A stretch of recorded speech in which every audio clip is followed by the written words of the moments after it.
ये है हमारा क्लास 11 पॉलिटिकल साइंस आप सभी बच्चों के लिए मॉडल सेट पेपर 1 का कंप्लीट सॉल्यूशन इस वीडियो में मैं आपको बताऊंगा और साथ ही साथ इंपॉर्टेंट सवाल टिक करवा दूंगा जो आपके एग्जाम में आएंगे। तो आप सभी बच्चे इन सवालों को अच्छे से कर लीजिए, आपको इससे बेहतरीन सवाल और अच्छे सवाल और यहाँ पे इससे ज़्यादा सवाल आपके एग्जाम में कुछ भी नहीं पूछा जाएगा। तो चलिए वक्त बिना बर्बाद हुए वीडियो को शुरू करते हैं। वीडियो पसंद आने पर वीडियो को लाइक और शेयर कर दीजिएगा और चैनल पर न्यू आए तो चैनल को सब्सक्राइब करना मत भूलिएगा। तो चलिए आज का वीडियो हमारा शुरू करते हैं। सबसे पहले कुछ बेसिक जानकारी जो आपको जाननी चाहिए कि टोटल आपको पॉलिटिकल साइंस में 40 क्वेश्चन पूछे जाएंगे जो सारे के सारे एमसीक्यू होंगे। 1 मार्क्स हर क्वेश्चन के मिलने वाला, टोटल आपको 40 मार्क्स मिल जाएंगे। ठीक है, तो चलिए पहला सवाल हमसे पूछा हुआ है आपसे कि भारत का संविधान सभा का जो प्रथम अधिवेशन हुआ था वो कब शुरू हुआ था, ये हमें बताना है। इंपॉर्टेंट सवाल है, टिक करिए, एग्जाम में एकदम छपेगा। तो भारत का संविधान सभा का याद रखिएगा प्रथम अधिवेशन इन प्रथम सेशन जो फर्स्ट सेशन था संविधान सभा का वो कब गठित हुआ था, कब स्टार्ट हुआ था, याद रख लीजिएगा 9 दिसंबर 1946 को हुआ था, याद रखिएगा। और इसका जो अध्यक्षता यानी इसके जो कह सकते हैं बच्चों के जो अध्यक्ष बने थे वो कौन थे, याद रखिएगा डॉक्टर सच्चिदानंद सिन्हा जी बने थे, इनके क्या आपके अध्यक्ष बने थे। देखिए अगला सवाल हमसे पूछा हुआ भी यही वाला कि भारतीय संविधान द्वारा के उद्घाटन के समय अधिवेशन की अध्यक्षता जो किसने की थी, तो डॉक्टर सच्चिदानंद सिन्हा, याद रख लीजिएगा। अगला सवाल आपसे पूछा जाएगा कि भारत के संविधान में मौलिक अधिकार, ठीक है, भारत के जो संविधान मौलिक, यहाँ पर आपको 4 ऑप्शन दिए हुए, उसके अकॉर्डिंग टिक करिएगा कि मूल संविधान का हिस्सा था, चौथे संशोधन द्वारा जोड़ा गया था, संसद द्वारा 1952 में जोड़ा गया था या फिर 42वें संशोधन द्वारा जोड़ा गया था। तो कौन सा ऑप्शन यहाँ पर सही है ये बताना है। तो देखिए जो संविधान है मौलिक अधिकार था क्या, जो हमारा पहले से बेसिक कह सकते हैं फंडामेंटल जो हमारा कॉन्स्टिट्यूशन उसी का हिस्सा कौन है, मौलिक अधिकार, यानी ऑप्शन नंबर 3 का क्या हो जाएगा, ए इसका सही जवाब हो जाएगा। अगला सवाल है वर्तमान में भारतीय नागरिकों को कितने मौलिक हमारे कितने मौलिक अधिकार हमें मिले फंडामेंटल राइट, तो हम लोग जानते हैं 6 टोटल हमें मौलिक अधिकार मिले हुए। फिर अगला सवाल हमारा एकल संक्रमणीय मत प्रणाली को किसने परिष्कृत किया था। देखिए एकल संक्रमणीय मत कह सकते हैं बच्चों single system, single voter system जो सिस्टम था, इसे सबसे पहले क्या किया था, किसने बताया था, किसके बारे में किया था, तो ये कभी किया था थॉमस हेयर ने। ऑप्शन नंबर क्या हो जाएगा, डी इसका सही उत्तर हो जाएगा। अगला सवाल है हमारा छोटे छोटे दलों के लिए कौन सी प्रतिनिधि प्रणाली उपयोग होती है। देखिए छोटे छोटे दल बोला हुआ है, जो छोटे छोटे पार्टी तो उनके लिए कौन सा होगा, आनुपातिक प्रतिनिधित्व प्रणाली, यहाँ पर ऑप्शन नंबर सी इसका सही उत्तर होगा। अगला सवाल है हमारा किस संवैधानिक संशोधन द्वारा भारत में मताधिकार की आयु 21 वर्ष से हटाकर 18 वर्ष की, तो कौन सा संविधान कौन सा कॉन्स्टिट्यूशन अमेंडमेंट किया गया जिससे जो वोट देने का देखिए जो अधिकार था वो 21 साल से कब कर दिया, 18 वर्ष कर दिया गया था। तो याद रख लिए इंपॉर्टेंट सवाल है 61वां जो संविधान का संशोधन था यानी 61st कॉन्स्टिट्यूशन अमेंडमेंट, उसी के द्वारा क्या हुआ, जो हमारा मताधिकार यानी वोट देने का जो अधिकार था 21 से हटाकर 18 कर दिया गया। अगला सवाल हमारा निम्नलिखित में से किसको मृत्युदंड अपराधी को क्षमादान, याद रख लीजिएगा भारत में एकमात्र व्यक्ति, ठीक है, भारत के एकमात्र अधिकारी भी कह सकते हैं जिनको क्या है अपराधी को अगर मृत्युदंड का सजा भी दिया गया तो उसे क्षमादान करने की शक्ति उनको दी गई है, वो है कौन, भारत के राष्ट्रपति। भारत के राष्ट्रपति के पास क्या है ये ये जो शक्ति है उनको दी गई है कि अगर वो चाहे तो किसी को भी क्या कर सकते हैं, मृत्युदंड का जो अपराधी है उनको क्या क्षमादान दे सकते हैं, ठीक है, पार्डन दे सकते हैं। तो ऑप्शन नंबर ए इसका सही जवाब टिक कर लीजिए, इंपॉर्टेंट। फिर भारत में राष्ट्रपति का चुनाव याद रख लिए कितने वर्षों बाद होता है, इंपॉर्टेंट सवाल है, और 6 वर्षों के बाद होता है, हर 5 वर्ष बाद। ऑप्शन नंबर सी क्या है, 5 वर्ष सही जवाब हो जाएगा कि हर 5 वर्ष के बाद क्या होता है, राष्ट्रपति का चुनाव होता है।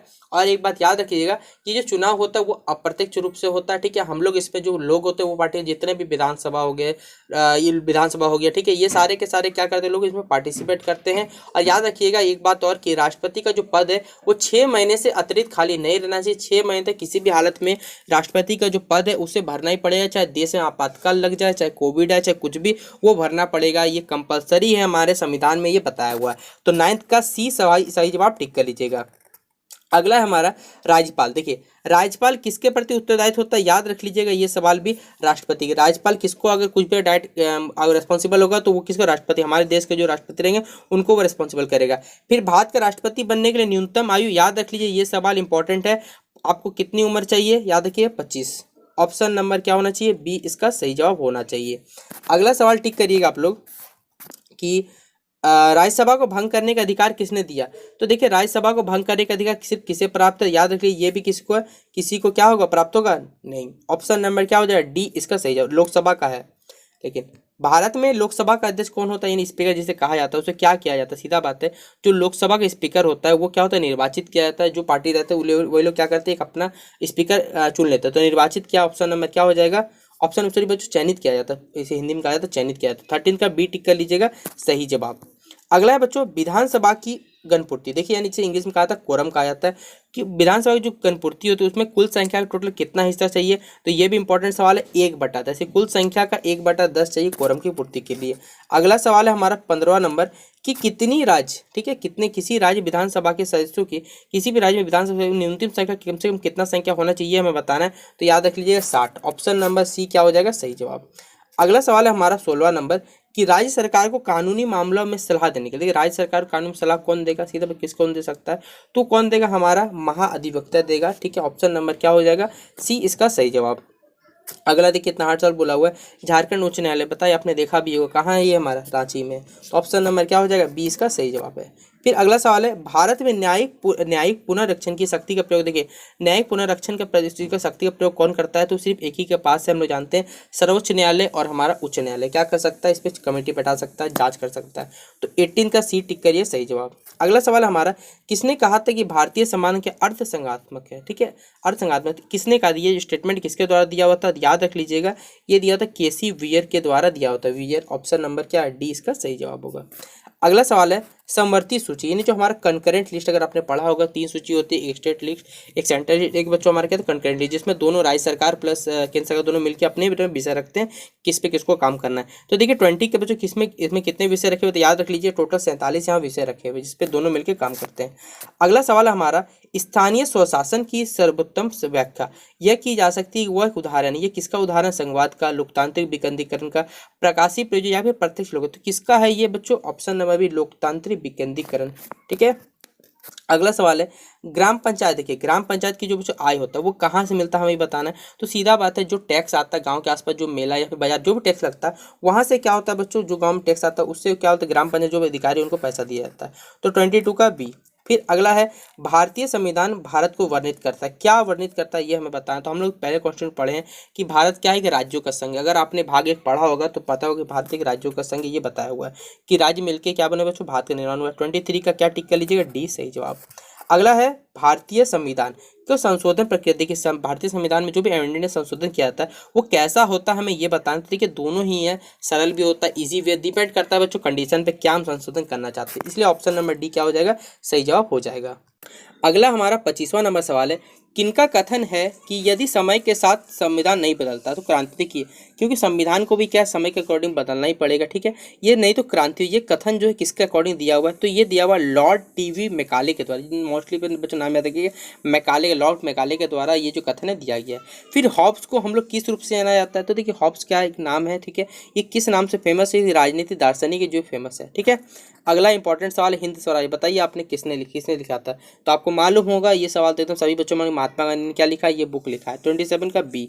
फिर इनमें से देखिए कौन सा राजनेता नहीं, यानी पॉलिटिशियन नहीं हमें बताना है। तो देखिए आप लोग पढ़िए क्या है, देखिए यहाँ पर जितने सारे हैं, चाहे आपने रूसो का नाम सुना वही पॉलिटिशियन, महात्मा गांधी है ही, कार्ल मार्क्स भी है, लेकिन क्या सभी तो पॉलिटिशियन, इसमें कोई भी नहीं है, सब के सब क्या है, राजनेता, ठीक है। Option number D. अगला है हमारा स्वतंत्रता के सकारात्मक दृष्टिकोण के पक्षधर, इनमें से कौन नहीं है, पक्षधर बोला, सपोर्टिव कौन सा नहीं है हमें ये बताना है। तो देखिए चारों ऑप्शन पढ़ सकते हैं, डी.एच. ग्रीन हो गया, जॉन लॉक हो गया, H.J. लॉस्की हो गया, या F.A. हाइक हो गया। तो कौन सा नहीं है, ऑप्शन नंबर डी क्या हो जाएगा, इसका सही जवाब हो जाएगा। अगला सवाल हमारा 30 नंबर, कि इनमें से किसका कथन है कि मनुष्य जन्म से ही स्वतंत्र किंतु वह हर बेड़ियों से क्या हुआ, जकड़ा हुआ है। ये जो कथन है किसके द्वारा दिया हुआ है, तो ये कथन दिया था जे रूसो ने दिया था। ऑप्शन नंबर क्या हो जाएगा, ये इसका सही जवाब हो जाएगा, ठीक है। और बच्चों इसका आंसर टिक कर लीजिएगा, सही जवाब, क्योंकि ये सारे के सारे राजनेता पॉलिटिशियन नहीं है, सबके सब क्या थे, देश में क्या आज़ाद का आंदोलनकारी थे, ठीक है, देश को स्वतंत्र क्रांतिकारी थे, जिन्होंने क्या हर देश को किसी न किसी स्वतंत्रता दिलाई थी। इसलिए ऑप्शन नंबर डी सभी क्या राजनेता नहीं है, कोई भी यहाँ पर पॉलिटिशियन का नाम ये लोग नहीं है।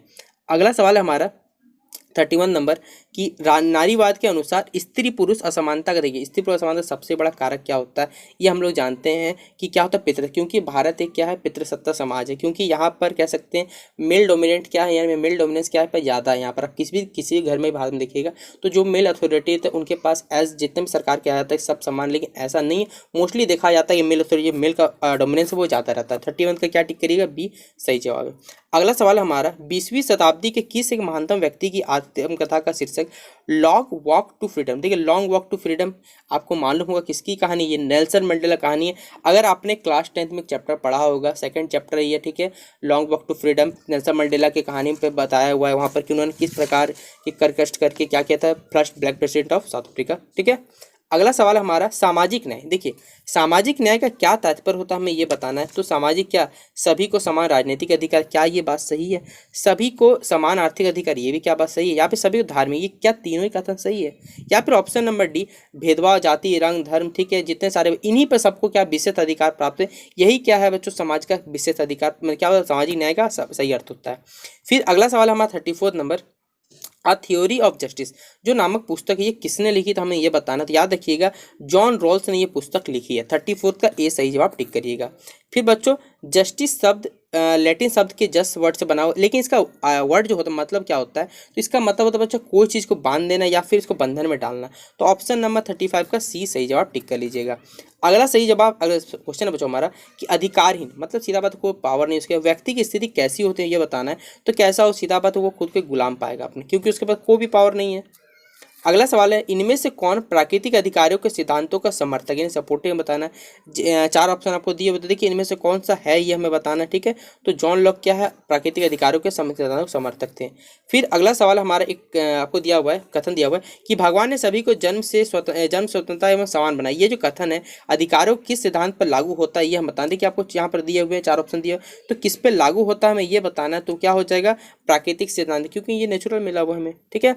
अगला सवाल है क्वेश्चन 39 हमारे बच्चों कि किनका कथन है कि संपत्ति का अधिकार क्या प्राकृतिक है, जो भी संपत्ति ये किसका कथन ये बताना है। तो ये थॉमस हॉब्स का कथन था। ऑप्शन नंबर क्या हो जाएगा, ए सही जवाब हो जाएगा।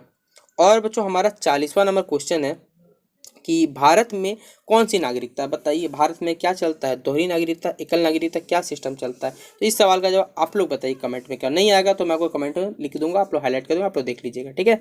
तो फिलहाल आज की इस वीडियो में इतना ही। अगर आपको ये वीडियो पसंद आया हो क्लास 11 पॉलिटिकल साइंस का, तो आप लोग वीडियो को लाइक करिएगा, जितना हो सके वीडियो को अपने दोस्तों को शेयर करिए जो भी आपके साथ पॉलिटिकल साइंस रखे हुए सब्जेक्ट में क्लास 11 में, क्योंकि आप सभी बच्चों को 7 तारीख को एग्जामिनेशन है और आपको बस 3 दिन में सारा का सारा जो सब्जेक्ट है वो कंप्लीट भी करना है, चाहे आप कितने पेपर जानते हैं आप लोग, ठीक है। जो आपका पेपर है सारा का सारा आपको इस चैनल के माध्यम से कंप्लीट करा दे, इसलिए चैनल को सब्सक्राइब करना मत भूलिएगा। तो चलिए मिलते हैं अपने अगले वीडियो पर।